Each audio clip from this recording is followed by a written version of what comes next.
Here we have Dubs now, center zone. Still has a baller. Bucky still in the running here. Leshy also getting right next to Dubs, also has a baller, so they're probably not gonna get into too much of a battle, but who knows? Maybe they'll be Storm baller Surge buddies. is still a thing. Maybe there will be baller buddies.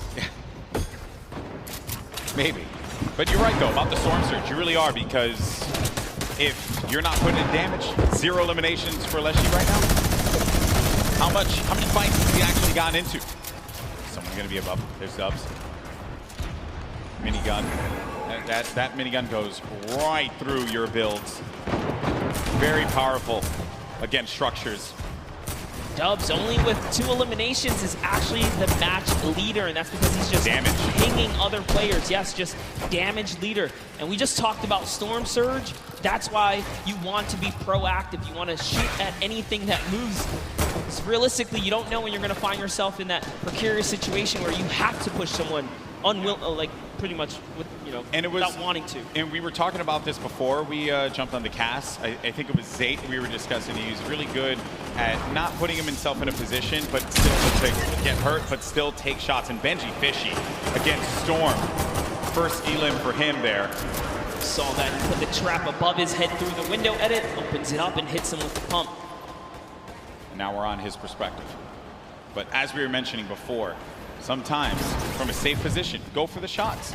Go for the shots. Maybe you get a few hits. Damage perhaps. And King, he's taking fights outside as well. King is still here to play Golden. 2 eliminations. 53 builds for him. Running with that blue combat shotgun. Great range on that item. It's far away though from where the half-in, half-out circle is going to be. We're at zone 5. This is when things start to get a little crazy. What does King have as an option here? Is he looking for people on the move and then punishing them? Maybe trying to get the community launch pad, perhaps, if someone throws that down. What is he looking for here? It really wouldn't even surprise me if he's just looking for elimination to recap on materials right now, because he doesn't have enough to full tunnel across here. Knowing his playstyle, he's probably going to want to push here. And there it is. He actually found a launch pad, so his game awareness was at an all-time high here. Take a look here. Tfue, nice little replay right there. One of his first elims. First point, as a matter of fact, against Kurtz. Tfue on the board. The King. What are the chances of that one?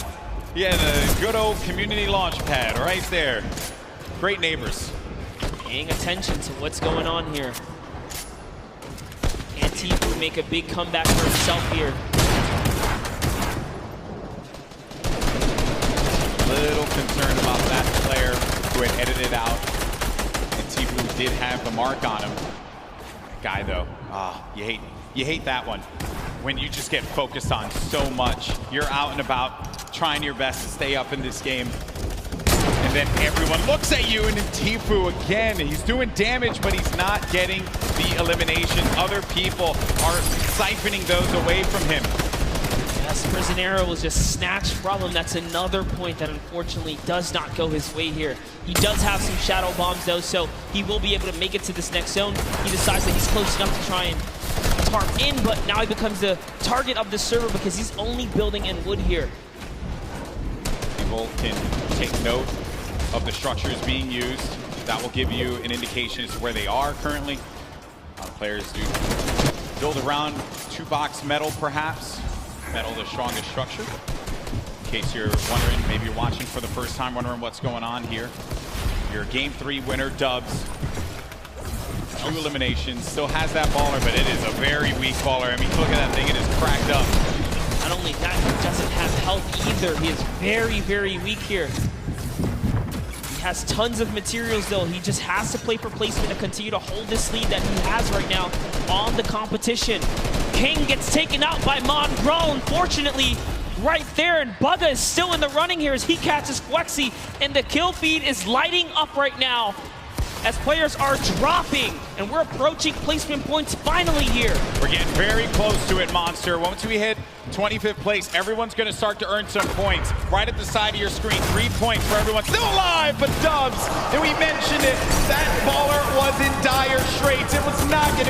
survive another rotation, and neither was he with the HP that he had currently.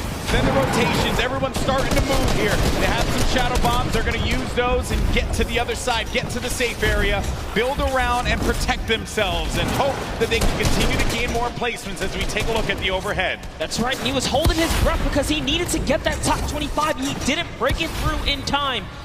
Everyone left in the game has already gotten placement points here, but you want to play for the next threshold. You want to continue to stay in this game here, as that's exactly what Tifu's doing with the Shadow Bomb, hopping around the builds here, trying to keep a low profile. Bizzle still in the running. One of the innovators when it comes down to tarping and pushing out with effective and clean builds. Just one of the greats of Fortnite altogether. On the side, I was looking at this fight between Ruxin and Riversand. Riversand went for high ground numerous times, and Tifu gets eliminated by Mongraal. And then Rux has high ground, as you see on your screen to the left. Then you have Bizzle, still very much in this one. Takamura with more eliminations and earning placement points as more players begin to fall. And we're coming down to the final moments, Monster. That's right, we are. And we're going to jump into Takamura's POV here because he has 4 eliminations, and he doesn't plan on stopping. Neither does Mongraal, because Mongraal catches Benji Fishy as well. Taking a look here at Takamura, tarping out. He is going to fall down, and he's going to get shot a few times here. What he's going to do is he's going for the high ground. He sees an opportunity. It's his to take. Now jumping over with Mongraal's in the low ground. Drops another player right here. Is he going to be able to connect in full? Can he convert here? He does not. So many players are landing in front of Mongraal here. Coming down to the wire. Top 9 remaining. One in front of Mongraal. Does he get the elim? He manages to just get away by the skin of his teeth. And now Mongraal gets up to the high ground. Maybe using this. If you keep jumping on the wall, you won't go out of the shadow state. He gets up top, but there's no one going to be there. There's a person all the way above him. Knocks the structure down. And the player does manage to catch himself and maintain the high ground positioning here. We have some great players still left in this game, but Mongraal with 4 eliminations is looking for number 5, and that was on Nate. We're now down to the final moments. Top 5 Monster. He had to fully commit there. Those are the mats that he needed. He's still in the game here. He's going to go all the way for it, and that's a trade out with the 109 to the face here. Huge elimination on Takamura. We're into a 1v1v1v1. Top 4 players now. Mongraal in the ultimate low ground, going up against a player. That's got to be Boga. The game 1 winner will not be enough against Mongraal, who does get picked quite a bit. He loses a lot of HP. No more builds, but the victory royale goes to the veteran Som, who manages to pick up a massive win. Using the shockwaves in the final moments to snatch the high ground, Som claims a victory, but it's Mongraal who had a ton of eliminations and really was the ruining factor for so many of our top 10 competitors in that round right there. Mongraal was running roughshod in the ultimate low ground, but it's Som, the vet. He has performed in so many competitions at a high level, and it's no surprise here. When Som gets that high ground, everyone needs to look out. He's so good at that. Mongraal had no builds left. He had no HP to work with. He did the job he needed to do. Top 2, he got 2nd place and a bunch of eliminations. And Shockwave's late game again, Monster. Such a great piece of equipment